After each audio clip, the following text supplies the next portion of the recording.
Hello, everyone, and welcome to this Free Friday webinar. This webinar, as usual, is automatically captioned, and you can use the CC button in Zoom if you want to see the captions. We are also recording the webinar, and it will be published on our YouTube channel after we have fixed everything with the webinar. The microphones are muted to avoid background noise, and there will be a short presentation, and then there is a Q&A following. So if you would like to ask questions to the speakers, please use the Q&A function. There's more than 500 people registered for today's webinar. I guess that means that e-learning is the new black, or maybe that you have missed us because we had been on a long summer holiday. It doesn't matter what the reason is. I'm very happy to see so many people interested in our Free Friday webinar series, and I will leave it to my dear colleagues, Malin and Sarah, to take it away. Hi, happy to be back. See if I can move the slides. So today we will talk about accessible e-learning or accessibility within e-learnings as well. The first Friday webinar after the summer. I'm Malin Hammarberg. I'm a senior UX designer and accessibility specialist at Funka Foundation, and I'm a certified professional in web accessibility by IAAP. Sarah? Hi, I'm a research strategist here at the Funka Foundation. I'm also a certified professional in accessibility core competences from IAAP. And as always, it's a pleasure to really do these Friday webinars together with my brilliant colleague Malin. The same. So let's move into it.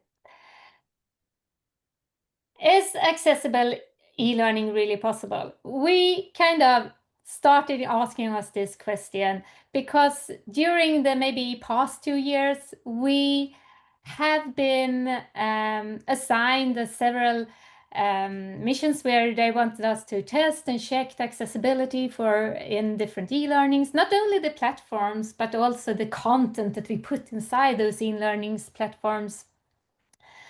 And we have gotten people reaching out, explaining some inaccessibility they have found and asked us about accessible choices. So we started thinking, are there any accessible e-learnings? And we figure, yeah, many have tried, but few has actually succeeded. Many have invested time and money, but the outcome aren't always that inclusive. So we found ourselves right in the middle of the e-learning jungle. Before we know it, we were deep inside the jungle, and do you want to know what we discovered there? It was problems everywhere. The same issues kept appearing again and again, no matter if it was in the platform or in the content. No matter which direction we went to, we found new issues. So first, we will start with a very negative spin on this webinar. We will talk about the pitfalls we actually found. So there were pitfalls everywhere. It was like navigating a minefield, and each step could exclude another learner. We found issues in 4 major categories of problems. So the access to content itself, the most basic level where learners can perceive the information that's in there, and there were access issues. We found technical barriers where the technology itself becomes the obstacle. We found poor navigation structures where learners got lost before they even started to learn anything.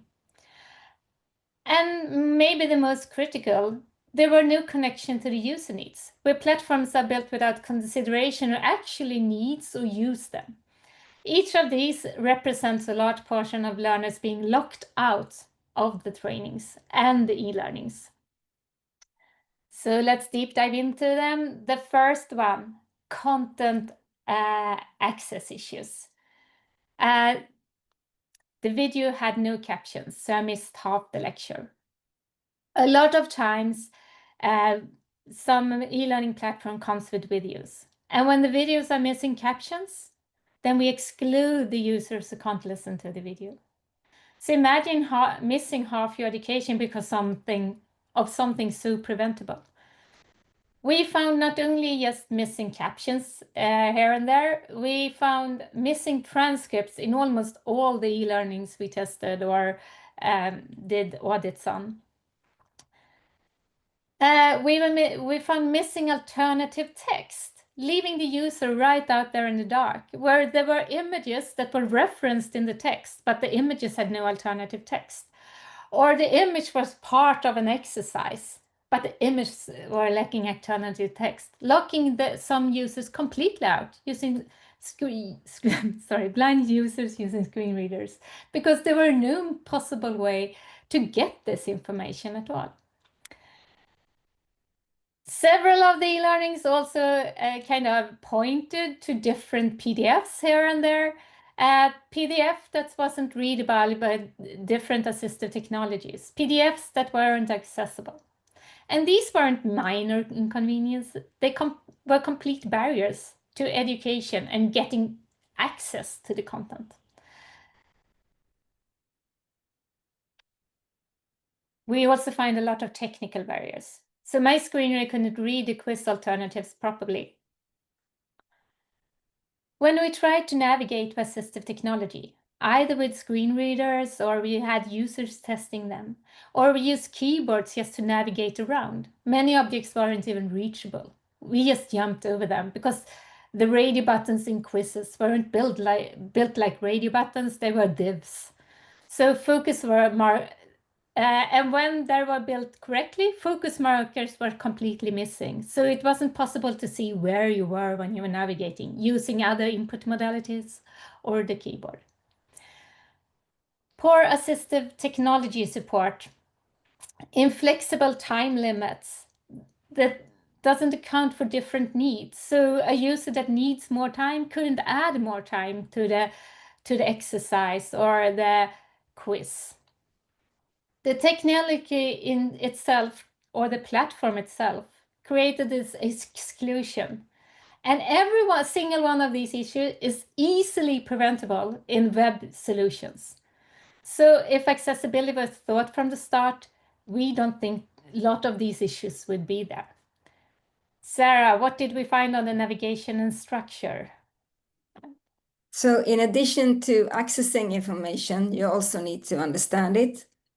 And this is where you need to be able to navigate the platform to be able to see information and also go back and build on it. And this is a key part, especially in e-learning, because when you learn something, you usually build it on something you have learned before. And if you have a long course, you usually want to go back a step and to redo what you did, to just repeat it and get it to know better. And if you get lost in the structure and course, then you also get lost in the learning yourself. So this could be a case of both disorienting navigation, where the menus don't really look the same as in different parts of the module. So you constantly have to refocus and relearn the platform instead of relearning what you're supposed to learn in the actual course.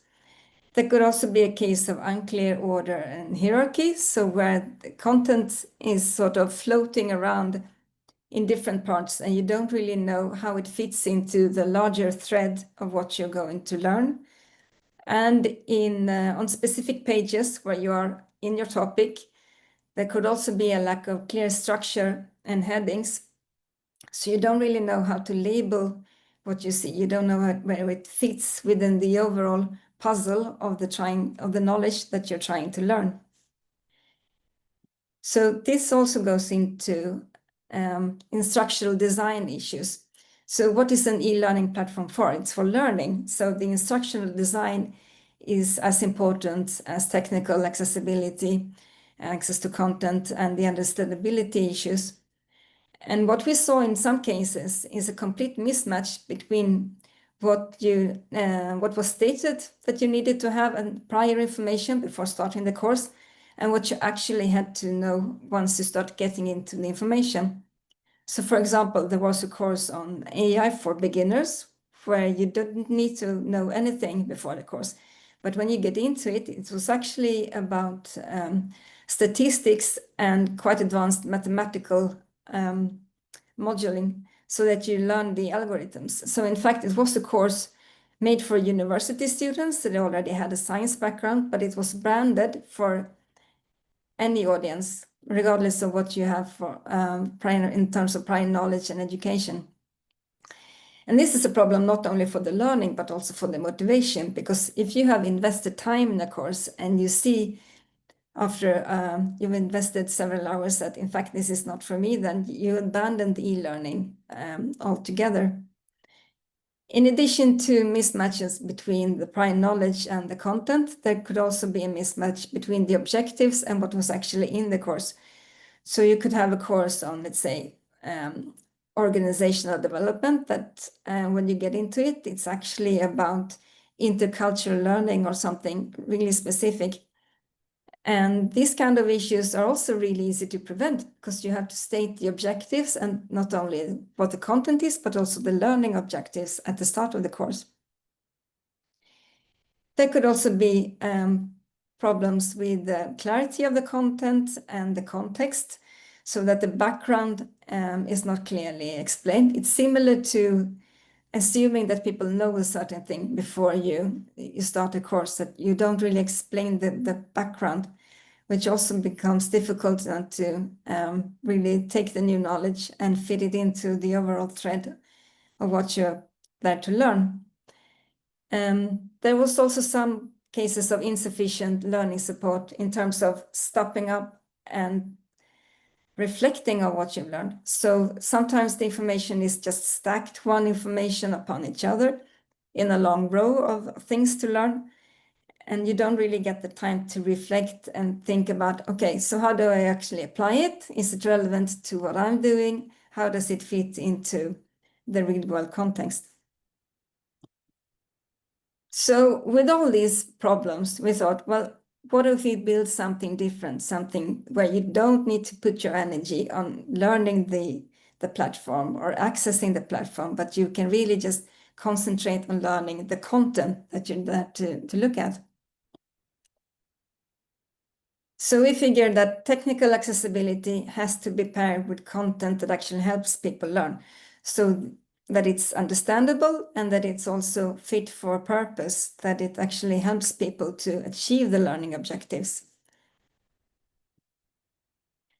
So what we try to do here is learning that works for everyone with a clear structure, so it's easy to navigate, to see the progress, to know where you are and where you're going, and where you can also stop and pick it up later on without losing the thread. So you can go back and forth, repeating what you need to repeat, and then move forward from that.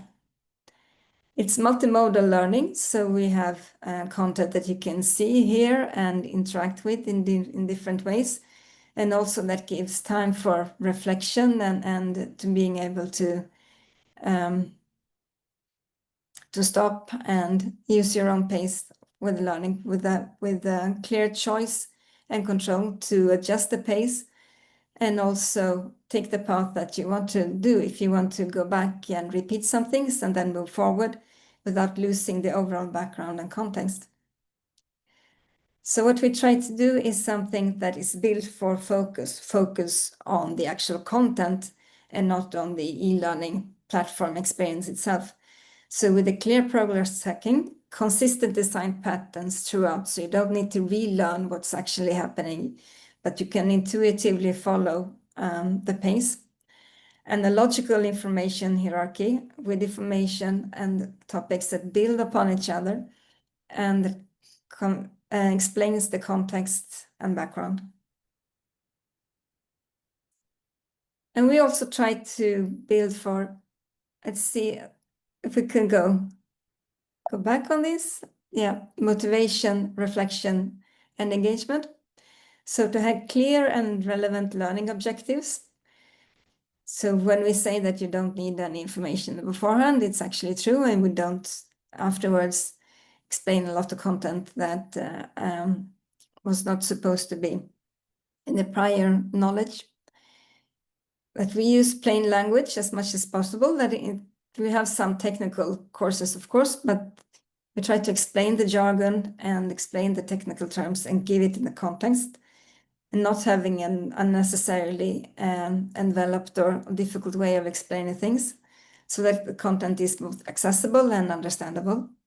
We build in opportunities for reflection, so you can stop and really think about, okay, so what does this learning actually mean for me, and how can I use it?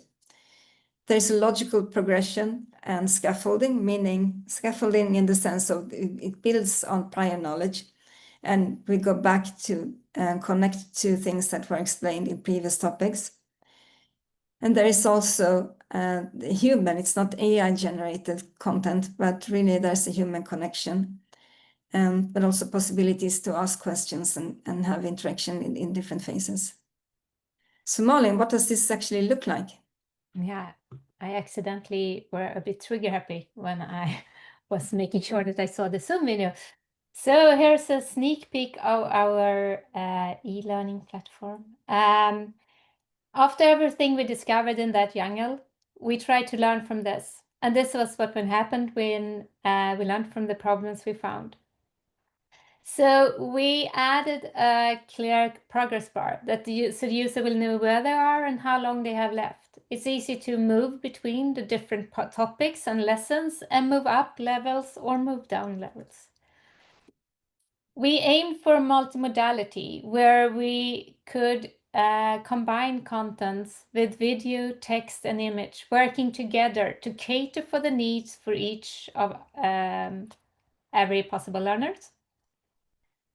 We aim for having a clean layout that didn't distract or take any focus off from the purpose of the platform, the learning material itself.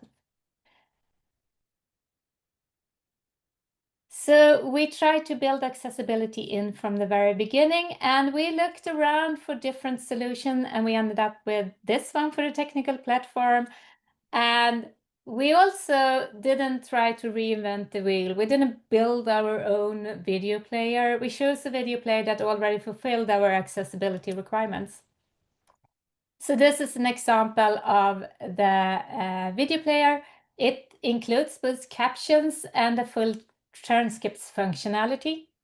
In the image here, I have a picture of the video, and on this half of the video, it takes half of the screen. The other half is for the transcript. And you can read the full transcript. You can see, you can search within the transcript to find specific sections in the videos and jump to them, and follow along in the way that you prefer. We make sure that the captions were properly synchronized and that the transcripts are searchable and that the entire interface is keyboard accessible. So these features, of course, benefits everyone. Students who can't study because it's a noisy environment, or maybe they are at the library and they can't have the sound on and they have forgotten their headphones. This made it easy for users, even if they do engage with videos, to review specific sections quickly or learn in their second language more effectively.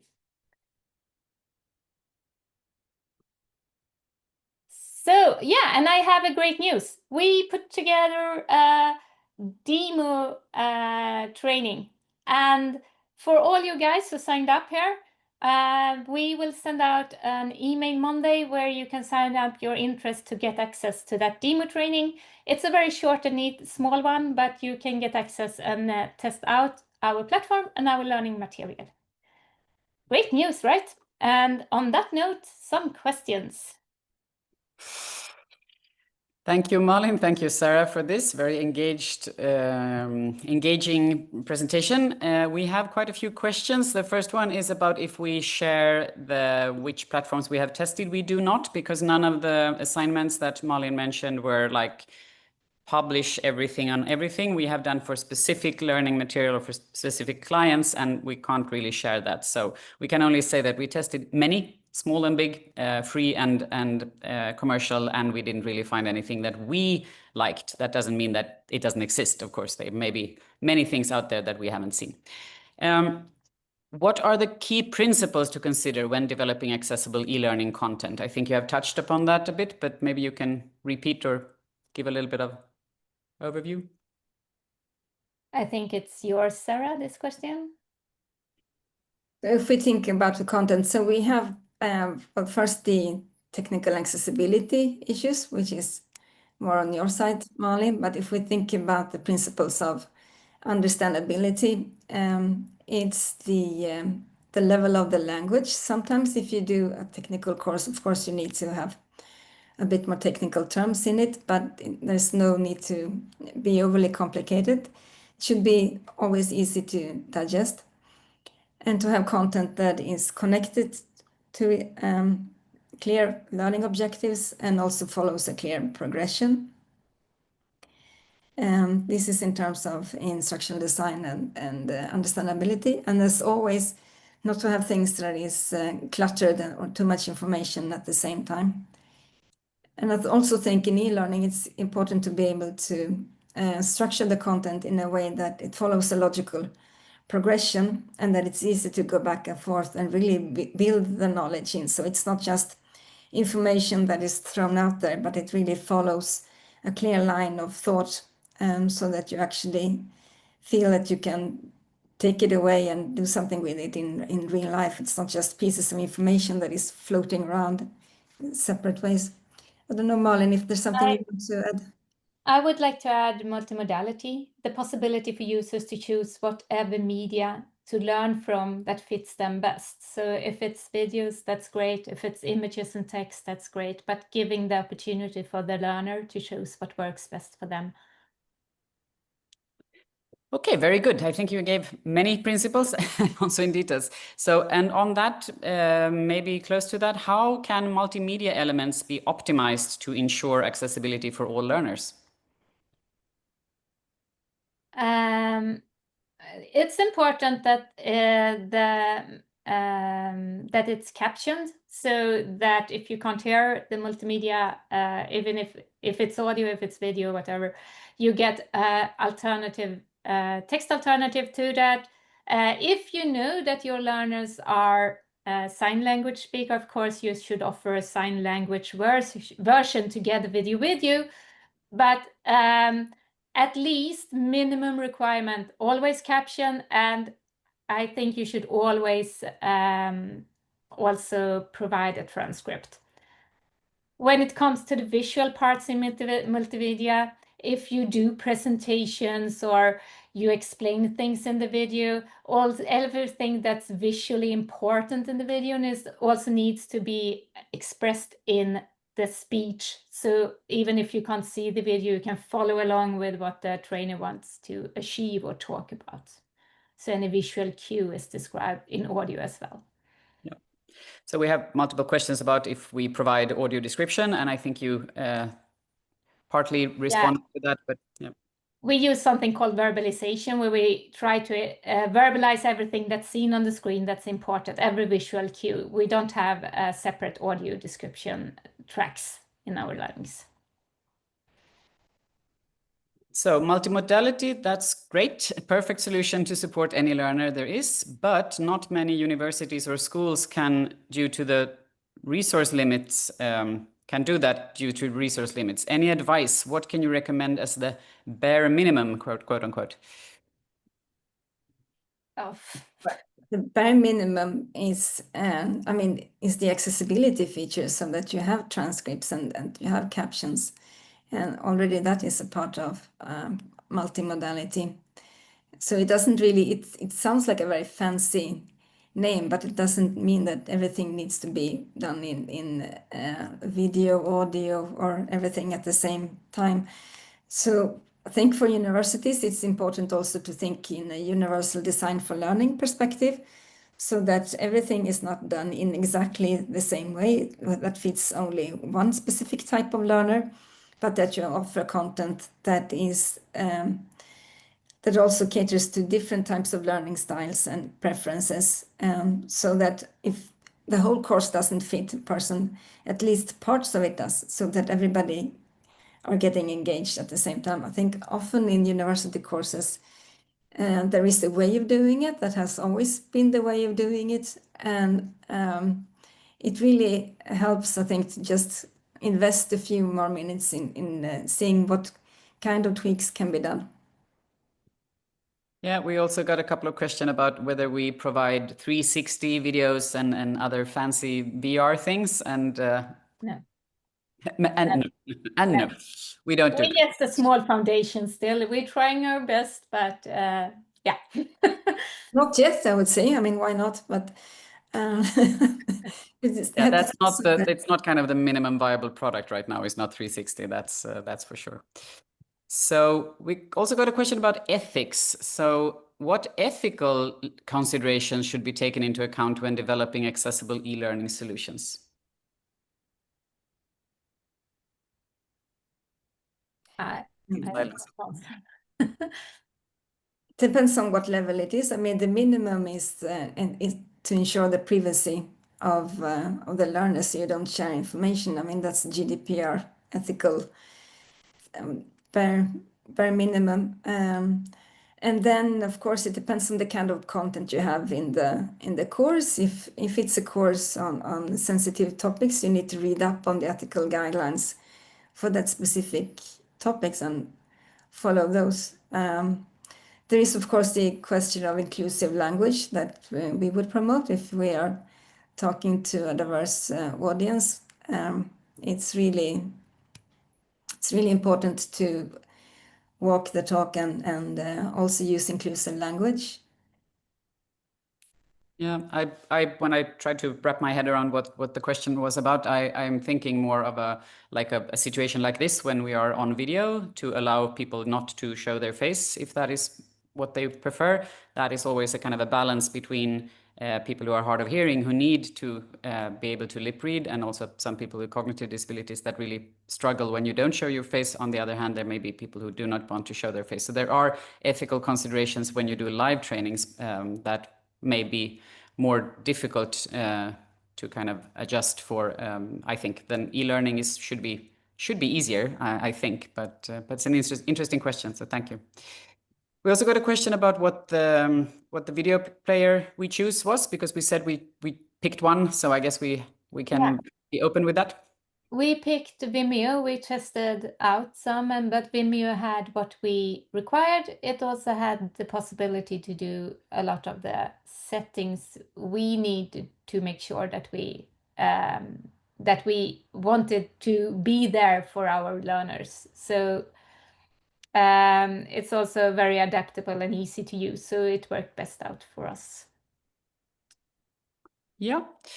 Another interesting one, did you find an e-learning system that automatically keeps authors or teachers away from the most unnecessary accessibility issues, so kind of not allowing them to make mistakes? No. I think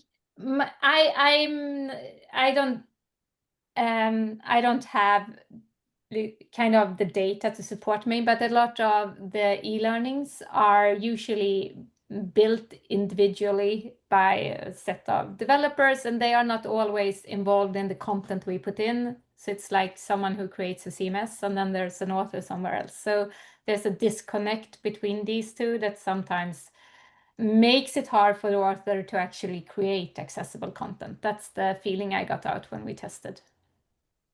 Yeah, but I like the question because really this is what I think we should all do in the community, try to shift left and make sure that if possible, don't make it possible to make something inaccessible, or if that's not possible to hinder, at least support the content creators in how to make things accessible. And unfortunately, we found quite a few examples of kind of the opposite.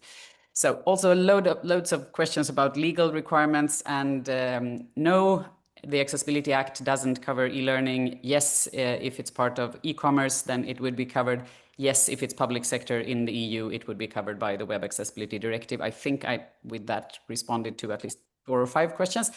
And we now only have 1 minute left, and I know that there are slides left. Malin, do you want to walk through? So we have a smart guide. We will share the link in the chat and with the material sent out this Monday, just to give you 5 short tips what you should think about when it comes to accessible e-learning. It's available in English and Swedish. Please share it, use it as material if you don't remember what you should do when you what it's called, buy for a new e-learning platform, what requirements you should have.